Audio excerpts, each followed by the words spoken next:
Okay, so we are continuing Yevamos 18a, about 8 lines down from the top.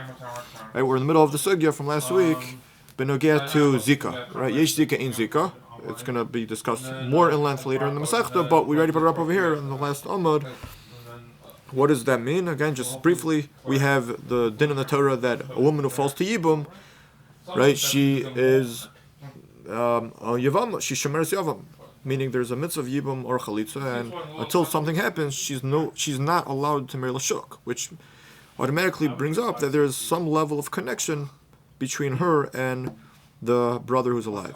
That's what we call Zikah, the connection. The question is, how strong is that connection as far as, in terms of, does it make them somewhat married, get to, let's say, relatives? Are all her relatives going to become usher? That's what we discussed.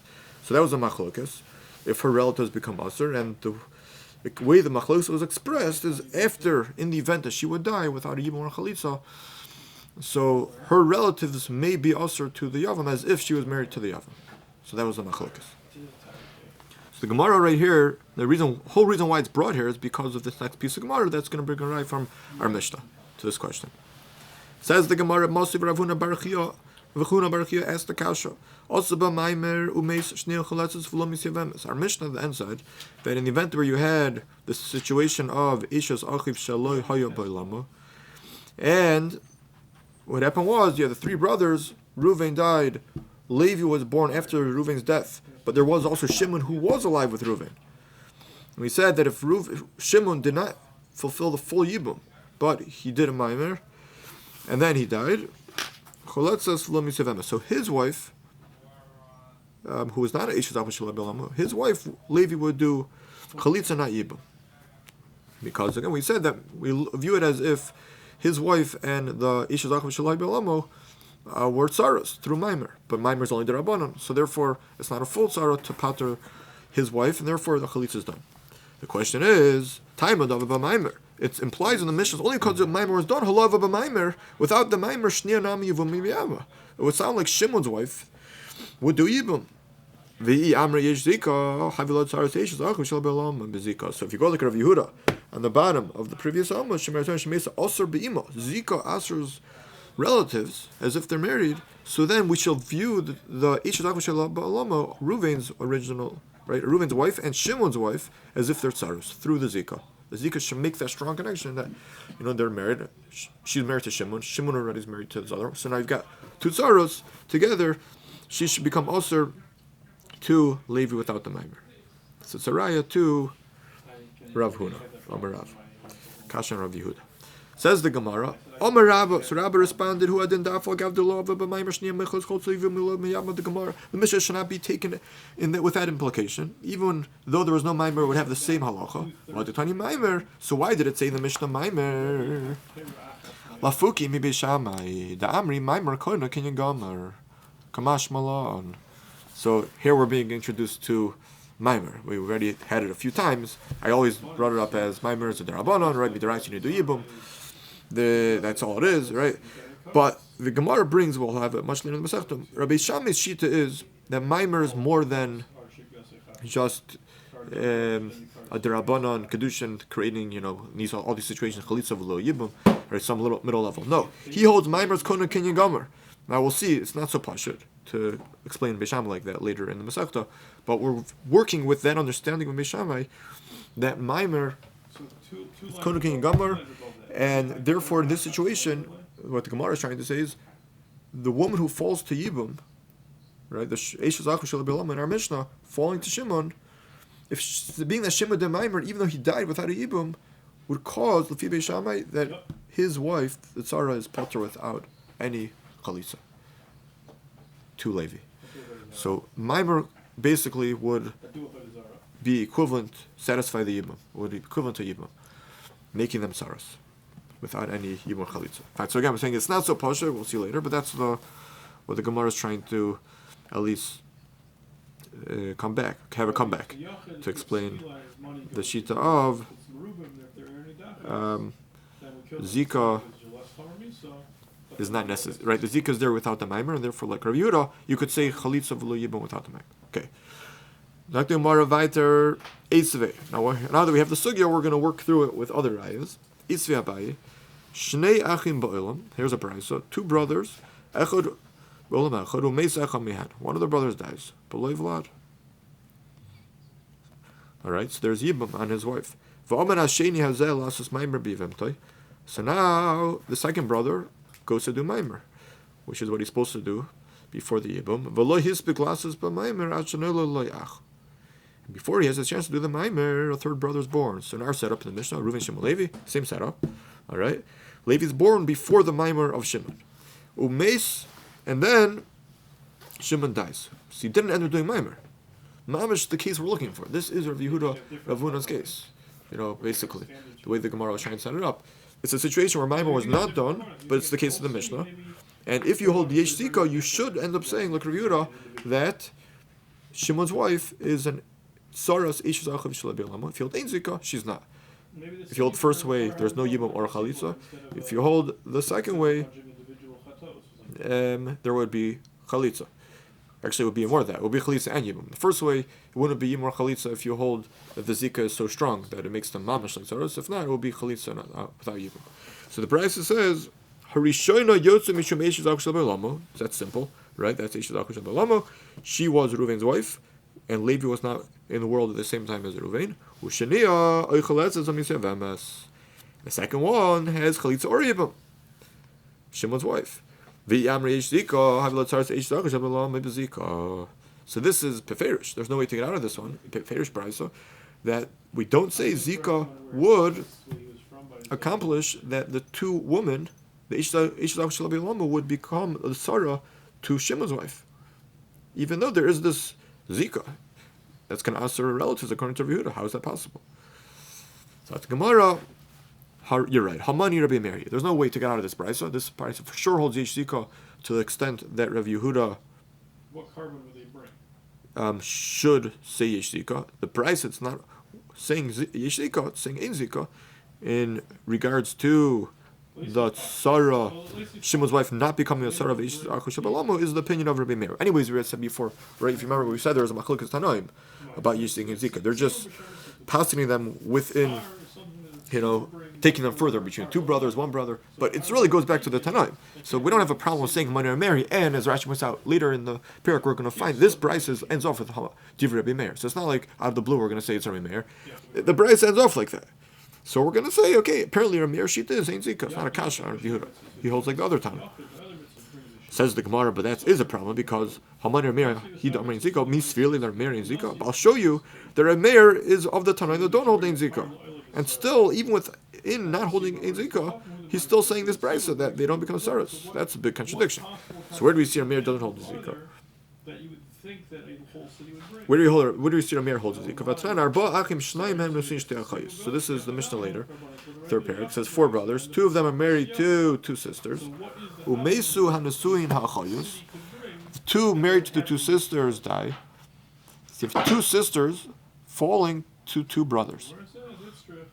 So is there any problem here? That shouldn't really be a problem, right? On the surface, because each brother can't marry both women to do yibum to both because they're sisters, but have one brother do yibum to one brother to the other. Right. So it says in the Mishnah, it says no, they have to do chalitzah. They can't do yibum. Sounds like there's a problem with Zikah. Right, exactly. So that's what we're leaning at. If Ramir doesn't hold the Zikah, they're coming from 2 different brothers. It's not like they're both falling from the same brother. They're coming from 2 different brothers. Exactly. Elamai, apparently, this Stam Mishnah, which Stam Mishnah Ramir, holds Yesh Zikah. And now you have, anytime one of them would try to, jump on a yibum, well, she's also achos kukaso. She's the sister of the one who's mazukik to him. Apparently, there's Zikah Lefir Ramir. Says the Gemara, no. Zikah. We could explain the Mishnah without the whole concept of Zikah causing this arise. Right? There's no Zikah. So there's no achos kukaso. So what's the problem? Do yibum. Because we mentioned before, there's a different issue that sometimes happens, even without Zikah and Astam. If you're going to do an action which might lead to bittul yibum, bittul mitzvah, we don't want that. So by doing yibum, if one of them jumps on yibum, that might cause bittul yibum. How's that? So the Gemara explains. Right, one of them will do yibum. Let's say the other brother at that point would die. So you end up having the remaining shemeres yavam is not going to be able to do yibum or chalitzah. She'll just go lashuk. So you just remove to the yibum through the first one doing yibum. As opposed to, so what's the solution? The solution is that they'll do chalitzah. Why is it a solution? Because the first one will do chalitzah. And okay, so she goes lashuk. Even if the second brother would die at that point, so the shemeres yavam, so I'll do chalitzah to the second one. There's still a mitzvah. She would only be achos chalitzah also. That's not an Isser Kares. Okay. Says the Gemara. The problem is, the Zikah tivato. The Gemara assumes that if you're really going to follow the opinion that there's no Zikah, if that's what a mayor really holds, tivato. The whole idea of also levato mitzvah yivum shouldn't exist. We're assuming right now they go hand in hand, even though if you think about it, there really is no logic to connect the two. One is the question of halachic Zikah. Does the connection the Torah makes through the mitzvah yibum cause the relatives to become aser, as if they're married? And the second question is, it's a general question. Can you do an action which may cause down the road a bittul of the mitzvah? But the Gemara assumes they're connected based on the following: we have a Tana that happens to hold in Zikah, and he also happens to hold that it's mutter to be mevatel mitzvah. You don't have to worry about the effect that it may cause to have a bittul mitzvah. And then we're going to say, based on that, let's also assume Rabbi Meir holds with one, holds with the other. The Tanan, Rabbi Gamliel Omer, Imiana, Miana, Vimlo Miana, Tamtim Ashetig, Tagdu Vatitza Azum Mishum Achosisha. So Rabbi Gamliel holds there's no Zikah over here, and Rabbi Gamliel holds that we don't have to worry about Bittul Mitzvah. So what is this? So you look at Rashi, he brings the case later. You have two brothers, married two sisters. Achos gadol of achos katana. This case comes up a lot, so it's important to remember the case. Right? You have one of the sisters is older, one's younger. Umeis bala shel gadol. The older one's husband dies. So now she's falling to yibum to the husband who's married to the katana, and the katana is not just younger, but she's also not married midaraisa, she's minor. So then, midaraisa, you have a woman waiting on yibum, because he's not married to her sister, but midarabban he's married to her sister.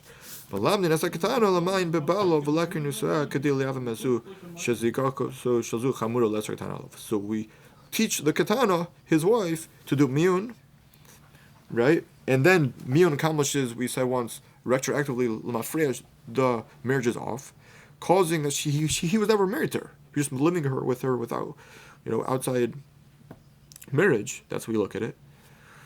Even in the Rabbanon, right? Retroactively. And now he could do yibum. That's the first opinion. Why? Because because there's a Zikah right here. And the Zikah also asers his wife. It wasn't a complete marriage. She's only married to Rabbanon. And the way Rashi says it, maybe she'll end up in a miyun. But then the next Rashi, no, if she does miyun, fine. She does miyun. He'll do yibum. If she doesn't do miyun, tamtin gedola ad shetagdol katana v'yivol via kedushin gemurim v'teitzi gedola mishum achosisha. Well, see what he says, that you can have the man stay married to his wife who's not married to midaraisa yet, and the gedola will have to wait. Right? Because Lamaisa right now there is a chiv yibum. At her, she's a shemeres yibum. He'll wait till the Ketana becomes a gedola. He'll do a be'ilah at that point, making kedushin gemara midaraisa. Almost a grashi ain't Zikah. There's no Zikah here. Midashari Ketana left. First of all, let's say it was she's 6 years old. For years and years, you're letting them be together. If there was Zikah, she would be the sister, an erva of the Zikah, of the Zakuka. She's achos Zakukasa. So you see ain't Zikah, and you see that you're causing a bittul yibum, bittul mitzvah. So that's what Rabbi Gamliel's sheet. So we're thinking, if there's a Gamliel, also a mayor holds of that, to which the Gemara responds, which seems to be pretty simple. Amarle, the Rabbi Gamliel, the Mayor Karomis, what are you asking? Contradiction between the two Tanoim. First, right? You can't ask from one to the other. But it says, Loi, Hachi Kamhin. This is what I'm saying. A mayor chayish afil is feka. Answer like this: Meir is being choshesh even for a suffix, because we said the whole setup of the case that you have the four brothers, two of them are married to sisters, they die, and now we have two women waiting who are sisters for yibum to the two brothers. Don't have one of the brothers do yibum because maybe the other one will die, and then it will cause a bittul mitzvah. That's a suffix. He's choshim for the suffix of a bittul mitzvah. Rabbi Segal is not even choshesh for the body bittul mitzvah. You're literally going and letting him stay married to his katana until she becomes a gadola. Do the kedushin deraisa, and then you'll cause a bittul mitzvah bivados. So, like, what's going on? It's as far as havuchos. Gemara says, maybe yeah, it's not so sure. They have different viewpoints, and their positions are: do I have to be choshesh b'chal or not? All right, so let's stop over here for this shiur. Pick up the rest of the sugya.